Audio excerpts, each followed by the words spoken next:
আসসালামু আলাইকুম। আজ আমি আবার আপনাদের জন্য আরেকটি ব্লগ নিয়ে চলে আসলাম। আজকে আমি রান্না করবো দেশি মুরগি, একদম ঘরোয়া স্টাইলে, অল্প মশলা। প্রথমে আমি মুরগিগুলো ভালো করে কেটে ধুয়ে নিচ্ছি এবং পানি ঝরিয়ে নেব। দেখতে পাচ্ছেন খুব সুন্দর করে ধুয়ে নিলাম। এবার পানি থেকে মুরগিগুলো তুলে নিচ্ছি।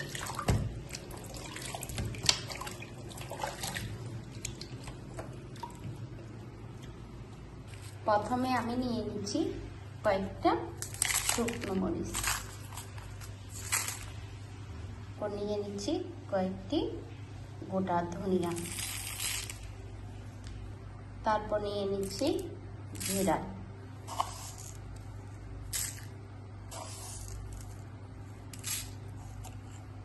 এবার সেগুলো গরম পানি দিয়ে কিছুক্ষণ ভিজিয়ে রাখবো।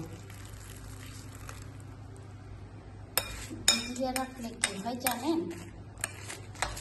মশলাগুলো একটু নরম হবে, এতে করে ব্লেন্ডার করতে সুবিধা হবে।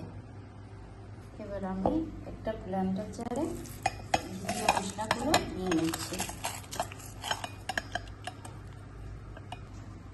নিয়ে নিচ্ছি এক টুকরো আদা, নিয়ে নিচ্ছি কয়েক কোয়া রসুন, নিয়ে নিচ্ছি একটা পেঁয়াজ, দিয়ে দিচ্ছি কয়েকটি গোটা কাঁচামরিচ। এবার আমি এগুলা ব্লেন্ডার করে নিব। এবার আমি বিসমিল্লাহ বলে চুলাটা জ্বালিয়ে দিচ্ছি। বিসমিল্লাহ দিয়ে দিচ্ছি কড়াই। কড়াই গরম হয়ে আসলে দিয়ে দিচ্ছি তেল। আমি দিচ্ছি সরিষার তেল। তেল গরম হয়ে এলে দিয়ে দিচ্ছি কয়েকটি কালো জিরা। এবার দিয়ে দিচ্ছি কয়েকটি গোটা মশলা, দিয়ে দিচ্ছি পেঁয়াজ কুচি,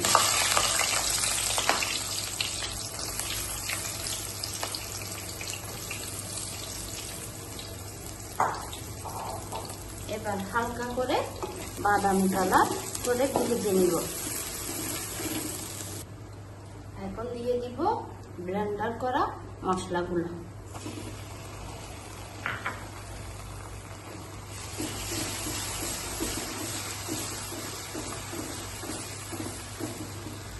এখানে আমি ব্লেন্ডার করার সময় হলুদ ইউজ করি নাই, তাই দিয়ে দিব হলুদের গুঁড়া। এবার দিয়ে দিচ্ছি লবণ। এখন দিয়ে দিব দুটা ছোট সাইজের টমেটো। আমি একটু গরম জল দিয়ে দিব।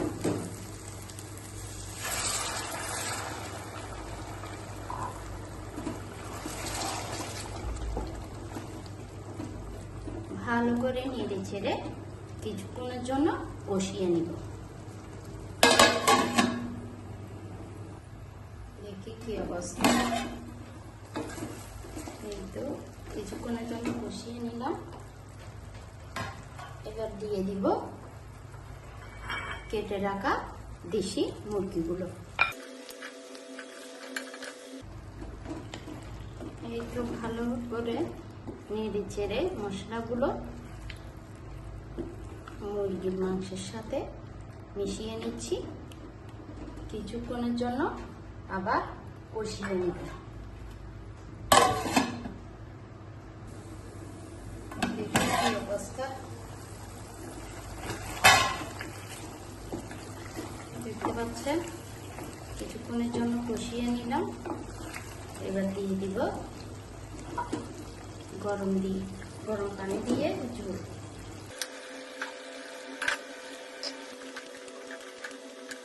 আমি কিন্তু এটা দেশি মুরগির ঝোল রান্না করছি, তাই আরেকটু ঝোল দিয়ে দিব। এবার ঢাকনা দিয়ে অল্প আছে 20 মিনিট রান্না করব। দেখি কেমন হলো। ওয়াও, কালারটা অনেক সুন্দর এসছে, দেখতে পাচ্ছেন। দিয়ে দিব উপর থেকে ধনিয়া কুচি।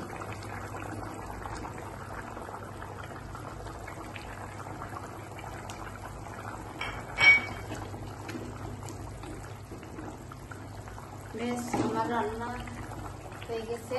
একবার এভাবে রান্না করে খেয়ে দেখবেন, দেখবেন অনেক ভালো লাগবে। সবাই ভালো থাকবেন, সুস্থ থাকবেন। আল্লাহ হাফেজ।